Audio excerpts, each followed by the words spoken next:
Hello students, welcome to today's video. This is your classroom live learning for life. This video explains the reduced syllabus of social science class 9 CBSE. Please do watch till the end of this video because I am not only explaining the reduced syllabus but also the weightage of marks and your project works of this year. This is your syllabus. Okay, these are the topics which you are supposed to study. Now India and the contemporary world, you can see here they have reduced the number of periods. Before it was 215 periods, now it is 157 periods only. But the marks, the maximum marks of your syllabus is only 80. Okay, that is not changed.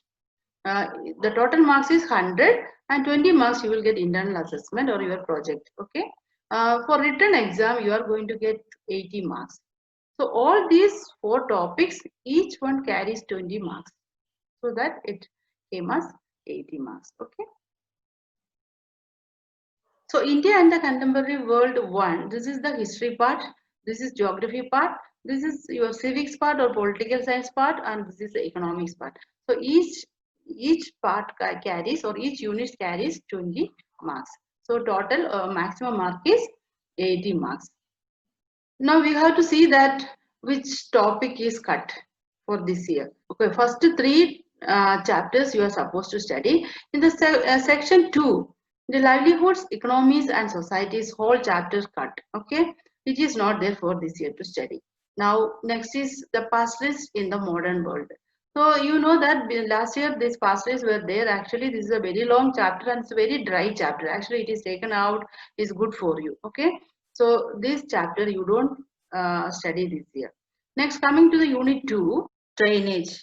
So this chapter is cut for this year, but you will get map work from this chapter to identify the rivers and lakes. And from coming to population, the whole chapter is taken out. This is not there for this year to study.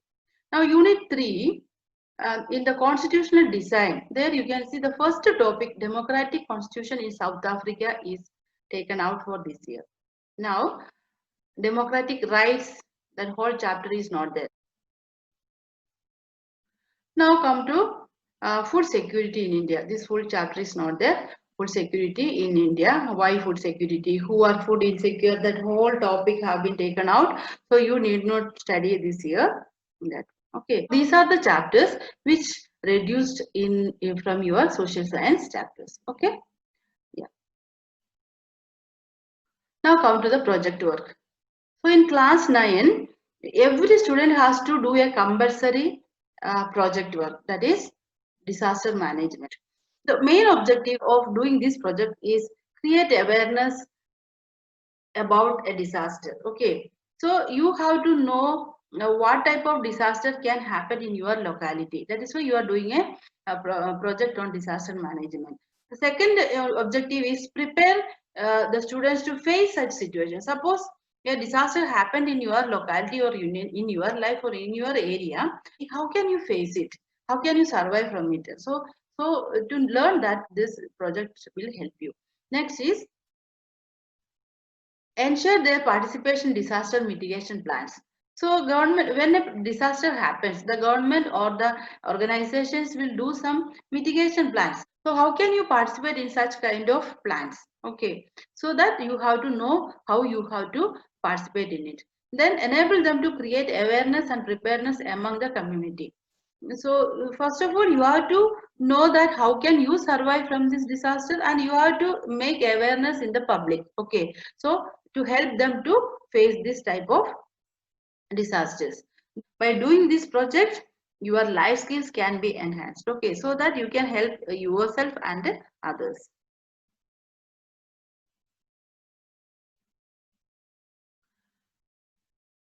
Then for doing this project, different forms of art can be, you can integrate with your project. Now, how you will get the marks? So the first parameter is content accuracy, originality and analysis. Content accuracy means how accurate your content or how original your content. When you decide or when you select a disaster, you have to select a disaster which happen or which can happen in your country or in your locality. For example, flood or a drought you can take, and a landslide you can take, or earthquake you can take. Like that, you have to select suitable disaster which can happen in your locality or which happened in your locality. Okay, so then only it will be original. Then presentation and creativity. This is another parameter is very important. These two carries 2 marks. When you are submitting this project to your teacher, it should be presented. It should be very impressive. And your creativity you have to show to enrich your or to make it beautiful. Okay. Otherwise, these marks can be reduced. Okay. So that to get this two and 2, you have to do it very beautifully. Okay.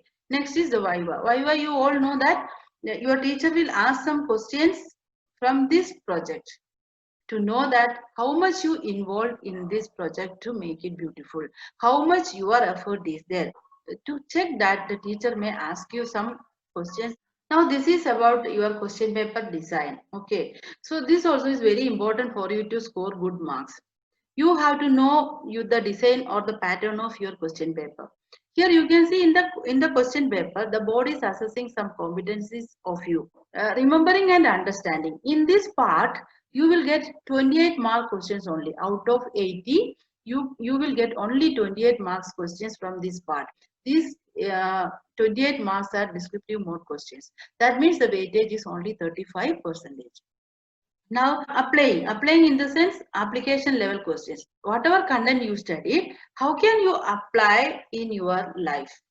Solving problems to new situations by applying acquired knowledge. Okay. So from here you will get 15 marks. The weightage is 18.75%. Okay.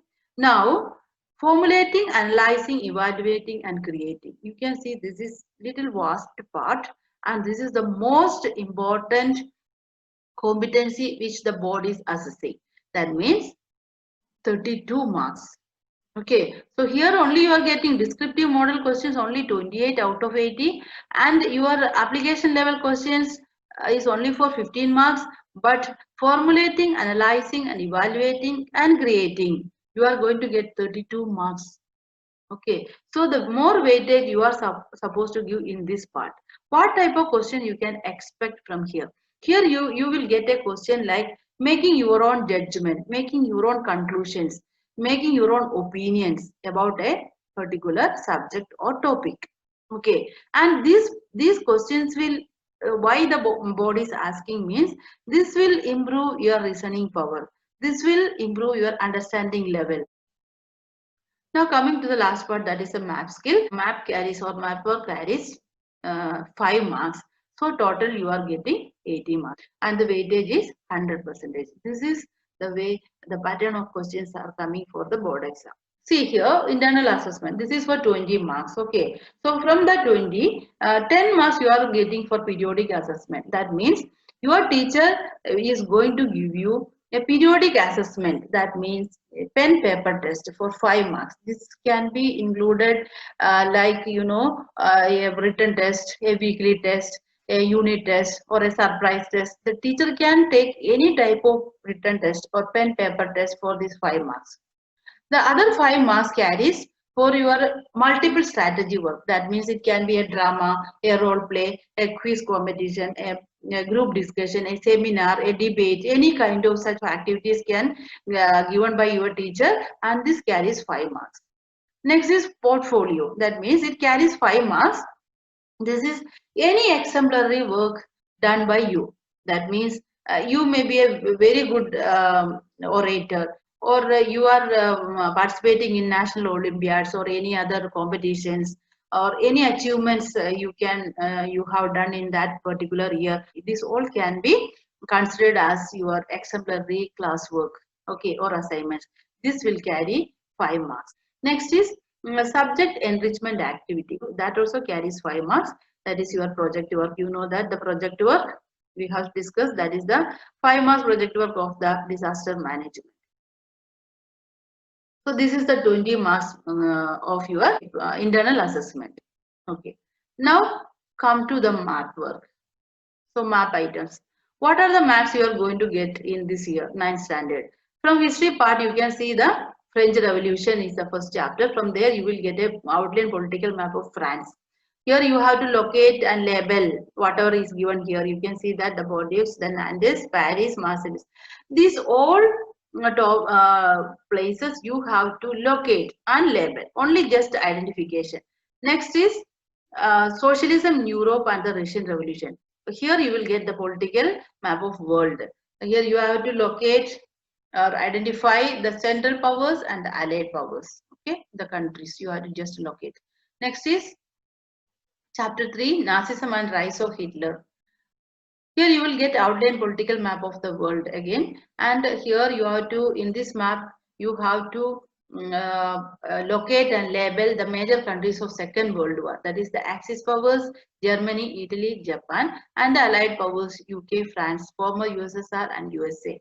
Then territories under German expansion, that means the Nazi power. Okay, so these countries you have to just locate, you have to just show on the map, locate and label.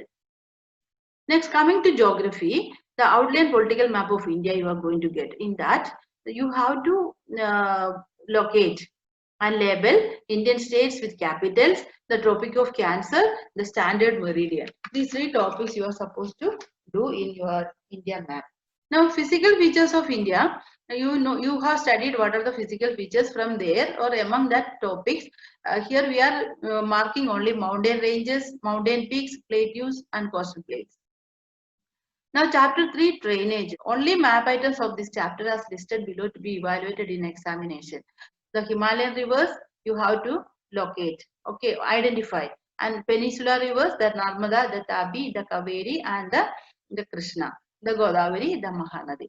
So, these much rivers you are supposed to identify. Next is the lakes.